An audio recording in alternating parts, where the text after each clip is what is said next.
Good morning मेरे 12वीं के शक्तिमानों। और कैसे हो? बढ़िया चल रही होगी आप लोगों की प्रिपरेशंस।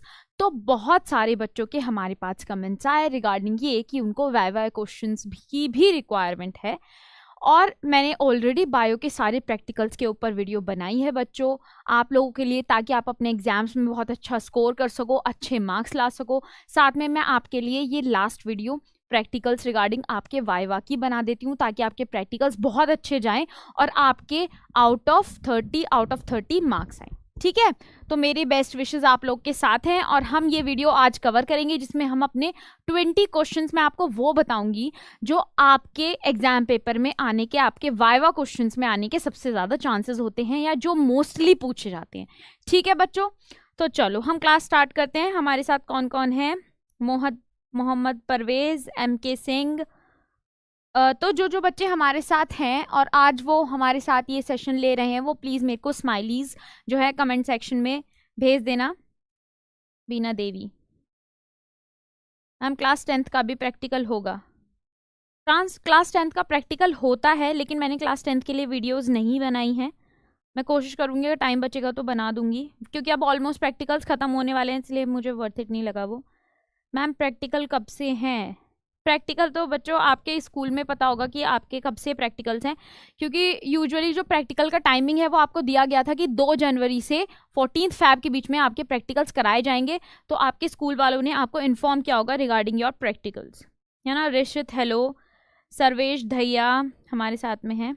यस ओके, चलो अब हमारे साथ बहुत सारे बच्चे जुड़ गए हैं, तो हम स्टार्ट करते हैं बच्चों कि हमें आपके ऐसे कौन से 20 क्वेश्चन हैं जो आपको एग्जाम में मोस्ट इंपॉर्टेंटली तैयार करके जाने हैं। जो बच्चे इस वीडियो को देख रहे हैं वो प्लीज़ एंड तक देख लेना। एक बारी तुम वीडियो को एंड तक देख लोगे तो ऑलमोस्ट ये क्वेश्चन तुम्हारी नज़र से निकल जाएंगे।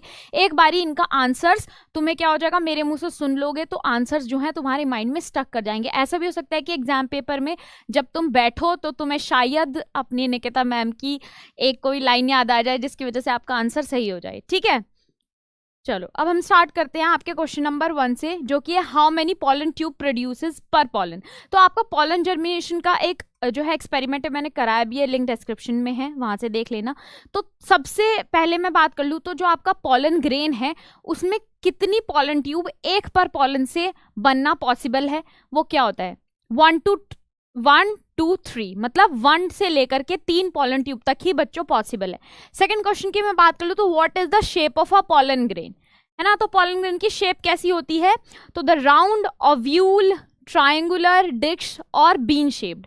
तो बहुत सारी शेप्स में आपके पॉलन ग्रेन्स अवेलेबल होते हैं, जिनका स्मूथ या स्पाइकी कैसा भी स्ट्रक्चर हो सकता है। देखो मैंने एक डायग्राम भी लगाया है तुम लोगों को एक्सप्लेन करने के लिए, तुम लोग डायग्राम में भी देख सकते हो कि स्पाइकी और स्मूथ दोनों ही तरह के पॉलन ग्रेन्स जो होते हैं वो पाए जाते हैं, और साथ में अलग अलग शेप्स भी होती है। देखो कोई स्फेयर है, कोई ट्रायंगल है, कोई सर्कुलर है, तो अलग अलग तरह की शेप्स प्रेजेंट होती है। मैं कलर की बात कर लूँ, हाँ चलो अब मैं ये आपसे आप लोगों से क्वेश्चन पूछना चाहती हूँ कि जो पॉलन ग्रेन्स होता है उसका कलर कैसा होता है, ठीक है, या फिर क्या वो डिफर करता है प्लांट टू प्लांट, या फिर उसका एक पर्टिकुलर कलर होता है।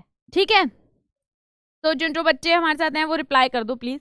ठीक है, अब हम आगे बात कर लेते हैं name 2 layers of pollen grain plus chemical nature, है ना। तो ऐसी कौन सी 2 लेयर्स हैं हमारी पॉलन ग्रेन की, जो हमारी पॉलन ग्रेन के ऊपर जो 2 लेयर्स होती हैं? इंटाइन, एक्साइन सबको पता है मेरे सारे बच्चों को, है ना। और उसके अंदर कौन कौन से केमिकल्स पाए जाते हैं? तो आपकी जो इंटाइन होती है वो बच्चों सेल्यूलोस और पेक्टिन से मिलकर के बनी होती है, और जो आपकी एक्साइन होती है वो स्पोरोपोलिनिन से बनी होती है। ये मोस्ट प्रोबेबली क्वेश्चन ये वाला आपके एग्जाम में आने के सबसे ज्यादा चांसेस होते हैं, और तुम देख लेना 90% बच्चों के प्रैक्टिकल्स में ये वाला क्वेश्चन जरूर आएगा। ठीक है, चलो अब हम नेक्स्ट क्वेश्चन की बात कर लें। तो what are the 2 cells of pollen grain? आपके पॉलन ग्रेन में कौन सी 2 सेल्स पाई जाती हैं? वेजिटेटिव सेल और जनरेटिव सेल, है ना। इजी था ये वाला आंसर, ये तो सबको ही पता होगा, जो भी हमारे प्यारे बायो के स्टूडेंट्स हैं जो वीडियो को देख रहे हैं। तो name the aperture through which pollen tube emerges out, है ना। आपको पता है कि इंटाइन जो होती है वो हाइड्रेट हो जाती है, जब वो हाइड्रेट होती है तो उसके थ्रू आपकी एक्साइन में एक होल बन जाता है जहां से पॉलन ट्यूब इमर्ज होती है। तो वो जो पोर बनता है उसको, पोर को हम क्या कहते हैं? हम उसको कहते हैं जर्म पोर, है ना। तो ये जो क्वेश्चंस है बच्चों, ये 5 क्वेश्चंस आपके पॉलन जर्मिनेशन से थे, जो कि मोस्ट प्रोबेबली आपके पेपर में आने के चांसेस होते हैं। मैम वाइवा में यही पूछा जा सकता है क्या? हाँ, जो क्वेश्चंस मैं आपको बता रही हूँ बच्चों, ये क्वेश्चंस वाइवा क्वेश्चंस ही हैं आपके, जो मोस्ट प्रोबेबली वाइवा में पूछे जाते हैं। इवन अगर आपका ओरल वाइवा है या रिटन वाइवा है, मोस्ट प्रोबेबली इसी तरह के क्वेश्चंस आपके एग्जाम पेपर में देखने के लिए मिलेंगे। मैंने खुद से कुछ टीचर से बात किया और उनके हिसाब से ही मैं आपको बता रही हूँ, ठीक है। और बहुत सारे नेट पे सारे के सारे क्वेश्चंस को इवेल्युएट करने के बाद ही मैंने आपके लिए ये वीडियो बनाई है, ठीक है। चलो अब हम आगे चलते हैं, जो कि है डिफाइन माइटोसिस, ठीक है। तो the process by which a cell replicates its chromosome and then segregate them producing two identical nuclei in the preparation of cell division, है ना। तो माइटोसिस क्या होती है, सभी बच्चे अपनी क्लास में पढ़ चुके होंगे ऑलरेडी कि आपका जो सेल डिवाइड होता है ना, किस लिए, और उसमें आपका सेल का रेप्लिकेट होना, जिसमें आपके क्रोमोसोम का रेप्लिकेशन, साथ में उनका सेग्रीगेट होना और दो आइडेंटिकल न्यूक्लियाई प्रोड्यूस करना, मतलब कि दो डॉटर सेल बनाना एक जैसी, उसी हम पूरी प्रोसेस को सेल डिवीजन की माइटोसिस कहते हैं, राइट।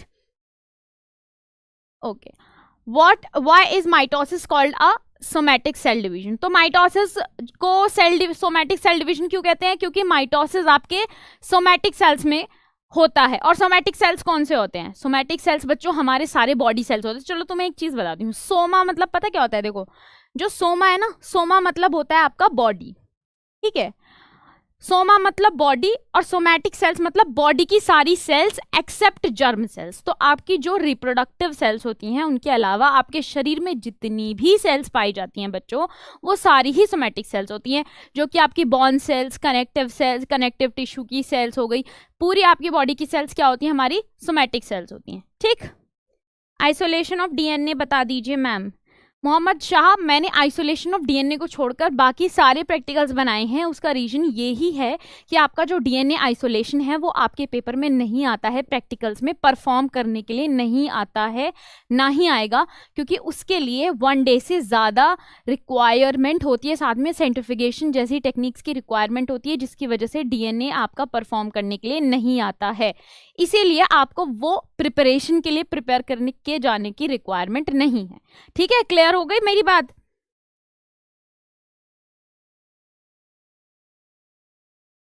ओके, अब हम बात कर लेते हैं व्हाट इज कैरियोकाइनेसिस, ठीक है। कैरियोकाइनेसिस आपका क्या होता है? आप सेल डिवीजन कर रहे हो, माइटोसिस में क्या हो रहा है? सेल डिवीजन हो रहा है, तो उसमें सबसे पहले क्या होता है? न्यूक्लियस डिवाइड होता है। तो डिवीजन ऑफ न्यूक्लियस हमारा क्या होता है? कैरियोकाइनेसिस, है ना। कैरियो हमारा क्या होता है? न्यूक्लियस। कैरियो, आप कैरियो वर्ड पता है, जहां भी कहीं यूज हो जाए, कहीं भी मिल जाए, उसका मतलब क्या होता है? न्यूक्लियस। और कैरियोकाइनेसिस के बाद क्या होता है? साइटोकाइनेसिस। साइटोकाइनेसिस मतलब साइटोप्लाज्मिक डिवीजन, काइनेसिस मतलब डिवीजन और साइटो मतलब आपका हो गया साइटोप्लाज्म। ऐसे ही कैरियोकाइनेसिस मतलब कि न्यूक्लियस और काइनेसिस मतलब डिवीजन। तो न्यूक्लियस का डिवीजन, पहले न्यूक्लियस का डिवीजन होगा, फिर हमारा साइटोप्लाज्म का डिवीजन होता है ना। ये सारी सबको माइटोसिस की प्रोसेस पूरी पता ही होगी। तो मैं आपको इंपॉर्टेंट क्वेश्चंस बता रही हूँ जो आपको तैयार करने हैं। मैम स्कूल में बोला गया है, मोहम्मद शाह। ओके, आपके स्कूल में बोला गया है, तो मैं एक बारी कोशिश करूंगी डीएनए आइसोलेशन की बनाने की, वरना प्रैक्टिकल्स में बच्चों नहीं आता है डीएनए आइसोलेशन। मुझे लगता है जो बच्चे और भी होंगे जो वीडियो देख रहे होंगे, वो अगर मेरी बात से एग्री करते हो तो प्लीज रिप्लाई करना। Ma'am we have to study our project file work also. आपके प्रोजेक्ट फाइल वर्क आपको लिखने के लिए पढ़ने पड़ेंगे, क्योंकि जब आप उनको पढ़ोगे तभी आप लिख पाओगे ना। तो एक बारी रीडिंग मार लेना, ऑलरेडी मैं सारे एक्सप्लेन आपको कर चुकी हूँ कैसे परफॉर्म करना है, पर रीडिंग मारना तुम्हारी जिम्मेदारी, करना तो तुम्हें पड़ेगा, क्योंकि लिख के आओगे तो एक बार देखोगे ना कि कैसे लिख करके आना है। बाकी चीजें मैंने एक्सप्लेन ही कर दी हैं, ठीक है। अब देखो, अब हम बात कर लेते हैं what are the 4 stages of mitosis. तो बच्चों माइटोसिस की 4 स्टेजेस कौन सी हैं हमारे? बताओ कौन कौन सी हैं? प्रोफेज, मेटाफेज, एनाफेज और टीलोफेज, ठीक है। ये बहुत छोटा सा अच्छा सा क्वेश्चन था, लेकिन पेपर में पूछ लिया जाता है। ऐसा नहीं होता कि पेपर में आपसे कोई डिफिकल्ट ही वाइवा का क्वेश्चन पूछेगा, नॉर्मल क्वेश्चन भी आपके वाइवा के पूछे जाते हैं। और ये वो सारे क्वेश्चन हैं जो कि यूजुअली आपका एग्जामिनर आपसे पूछता है, जो उसके मतलब टंग पर होते हैं, कह सकते हो। What is the major event that take place during the interphase? तो इंटरफेज में सबसे ज्यादा इंपॉर्टेंट मेजर जो स्टेप होता है, प्रोसेस होता है, वो कौन सा होता है? आपको पता है इंटरफेज में आपके 3 फेजेस होते हैं, G1, S और G2 फेज। और सबसे ज्यादा इंपॉर्टेंट मेजर इवेंट क्या होता है? रेप्लिकेशन ऑफ डीएनए, जो कि आपका कब होता है? इंटरफेज में होता है ना। अब हम बात कर लेते हैं आपके क्वेश्चन नंबर 11 की, जो कि है what is plant population density.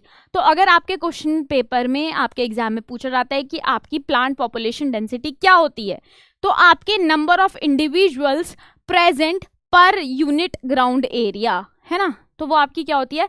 Population density. ठीक है।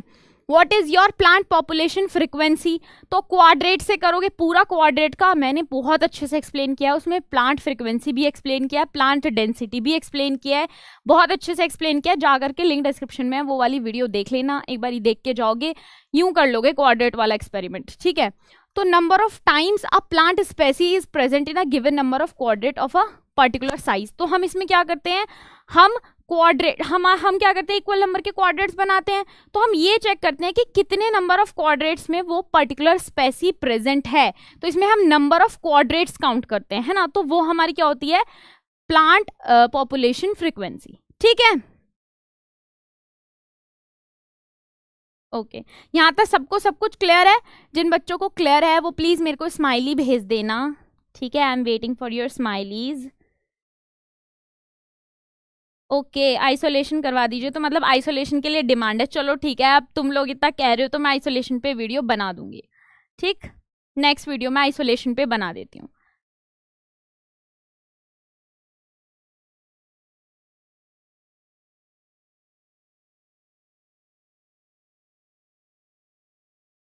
ठीक है, सर्वेश ठाकुर धैया, प्रीति रॉय, तेरा ठाकुर।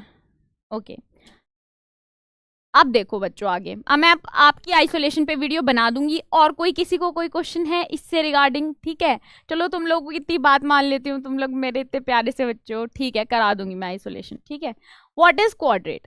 क्वाड्रेट होता क्या है? क्वाड्रेट का आप एक्सपेरिमेंट करोगे तो क्वाड्रेट होता क्या है बच्चों? क्वाड्रेट आपका ऐसा सा एक स्क्वायर सा देते हैं आपको, वही आपका क्वाड्रेट होता है। क्वाड्रेट मतलब 4 साइड वाला पार्ट। और वो एक फ्रेम होता है which is traditionally square used in biology to isolate a standard unit of area for study of the distribution of plant and animal species over a large area। तो वो एक ऐसा फ्रेम होता है जिसको हम यूज करते हैं ताकि हम प्लांट और एनिमल स्पेसीज की पॉपुलेशन को काउंट कर सकें या उनकी डेंसिटी या फ्रीक्वेंसी को निकाल सकें।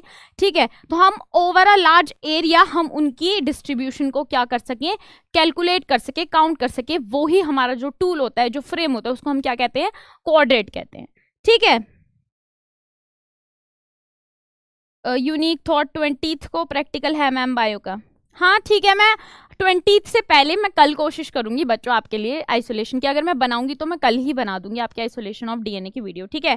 अब उसके बारे में इतना ज्यादा परेशान मत हो, अपनी वाइवा में समझा रही हूँ, वाइवा के ऊपर एक बारी तुम लोग सुन भी लोगे ना ध्यान से, तो अगर आपके प्रैक्टिकल में क्वेश्चन आते हैं तो आप इजिली रिप्लाई कर पाओगे। ठीक है। अभी आप एक चीज को पकड़ के मत बैठो, मैंने बता दिया ऑलरेडी, तो अब जो बता रही हूँ उस पर ध्यान दो। Okay, name 2 plants which shows aquatic plant adaptations. तो अब मेरे को बताओ ऐसे कौन से 2 प्लांट है? देखो ये स्पॉटिंग का क्वेश्चन है तुम्हारा। स्पॉटिंग की ऑलरेडी 4 वीडियो बना चुकी हूँ, 11 क्या 11 स्पॉट्स मैंने तुम्हारे कवर कराए हैं। तो ऐसे कौन से 2 प्लांट्स हैं जो कि एक्वेटिक जो है अडेप्टेशन शो करते हैं? मैंने वाटर लिली और वाटर हाइसिंथ कराया तुम्हारा स्पॉटिंग में। तो लोटस और वाटर हाइसिंथ जो है वो मैंने यहाँ पे एग्जाम्पल ले लिया। और ये एनिमल के लिए भी आ सकता है क्वेश्चन। एनिमल के लिए आपका मैंने क्या कराया किनोडर्मेट्स में? एक तो मैंने आपको स्टार फिश कराई है, साथ में रोही फिश कराई है, और बाकी भी बहुत सारे प्लांट एनिमल अडेप्टेशंस होते हैं। आप नाम तो किसी का भी दे सकते हो। ठीक है, एक्वेटिक प्लांट्स और एनिमल अडेप्टेशंस का। तो बच्चों जो आपके प्रैक्टिकल के क्वेश्चन थे मोस्ट प्रोबेबली वो ये ही थे। अब मैं आपको कुछ ऐसे क्वेश्चन बता देती हूँ जो थ्योरी में से पूछे जा सकते हैं। ठीक है। अब देखो, सबसे पहले जो मेरे बच्चे हैं जो सुन रहे हैं, ठीक है, सारे के सारे मेरे इधर सुन लो बात, एक प्यारे प्यारे बच्चों। देखो सबसे पहले एक बात मेरी ध्यान से बिल्कुल सुन लेना कि अपनी जो तुम्हारी थ्योरी की बुक है ना, उसमें से कोई एक चैप्टर ऐसा अच्छे से पढ़ करके जाना कि तुम्हें वो ऊपर से लेके आगे से लेके पीछे तक सब कुछ आता हो जिसके बारे में। पता है क्यों?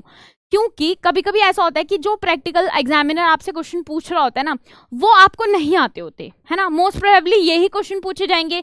अगर नहीं भी आते हैं तो ऐसे बहुत सारे, अगर वो आपसे कॉम्प्लिकेटेड क्वेश्चंस कर रहा है या आप कंफ्यूज हो रहे हो, तो आप अपना एक चैप्टर ऐसा प्रिपेयर करके जाना जो आपका बेस्ट हो। तो उसको बोल देना कि सर मेरे को ये वाले चैप्टर में से आप क्वेश्चन पूछ लो, वो आपको उसी में से पूछ लेगा। एग्जामिनर्स बहुत ज़्यादा आप लोग के साथ कोऑपरेटिव होते हैं, वो आप लोगों की इतनी बात मान लेते हैं, ठीक है। तो अगर आप ऐसे करके जाओगे तो वो बेस्ट होगा। और स्पेशली अगर वो आपसे क्वेश्चन पूछ रहे हैं तो इवन प्रैक्टिकल क्वेश्चंस के बाद भी वो आपसे थ्योरी में से कुछ क्वेश्चन पूछेंगे या आपसे खुद से ऐसे कह देंगे कि अपना कोई एक चैप्टर बताओ जो तुम्हारा बहुत अच्छे से तैयार हो, थ्योरी में क्या आता है तुम्हें। तो तुम्हें टॉपिक बताना पड़ेगा और वहां पर वो ही टॉपिक बताना जो सच में तुम्हें बहुत अच्छे से आता हो। और अगर तुमने उसके 2 से 3 सवाल वो तुमसे पूछेगा, अगर तुमने उसके आंसर दे दिए ना तो बढ़िया, पूरे ही मार्क्स आएंगे तुम्हारे, ठीक है।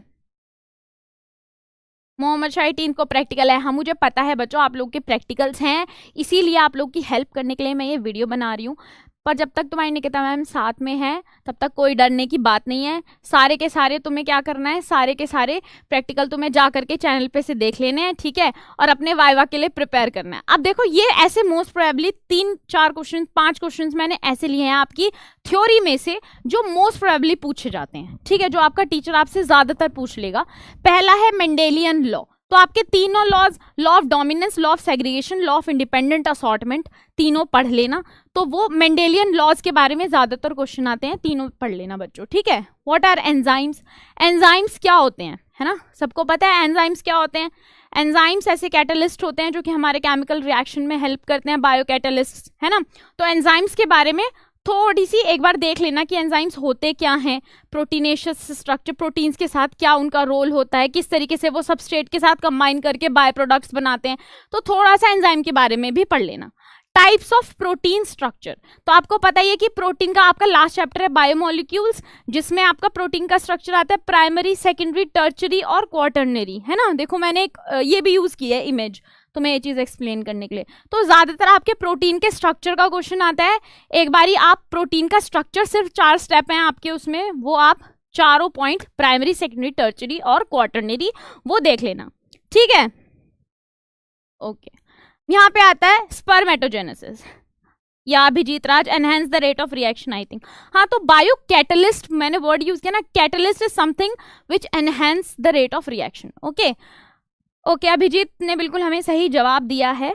ओके, अब हम बात कर लेते हैं स्पर्मेटोजेनेसिस की। तो स्पर्मेटोजेनेसिस आपकी प्रोसेस है, फर्स्ट चैप्टर आपका है जिसमें आपको बहुत अच्छे से एक्सप्लेन किया गया है स्पर्मेटोजेनेसिस। बायो में हमारे चैनल पर वीडियोस भी अवेलेबल हैं चैप्टर वाइज, जिसमें तरुण सर ने बहुत अच्छे से एक्सप्लेन किया हुआ है कि स्पर्मेटोजेनेसिस क्या होता है। वहां से भी देख सकते हो, नहीं तो आप बुक में से भी जा करके पढ़ सकते हो बच्चों। Spermatogenesis is the formation of haploid spermatozoa, है ना, जर्म सेल से। तो वो आप एक बारी देख लेना। और फॉर्मेशन ऑफ ओवम आप लोग एक बारी देख लेना, जो कि आपका क्या होता है, ग्राफियन फॉलिकल से जो आपका ओवम बनता है, वो वाला जो आपका स्ट्रक्चर है उसके साथ, जो कि आपका स्पॉटिंग में भी है, जो आपका टीएस ऑफ ओवरी है वो वाला।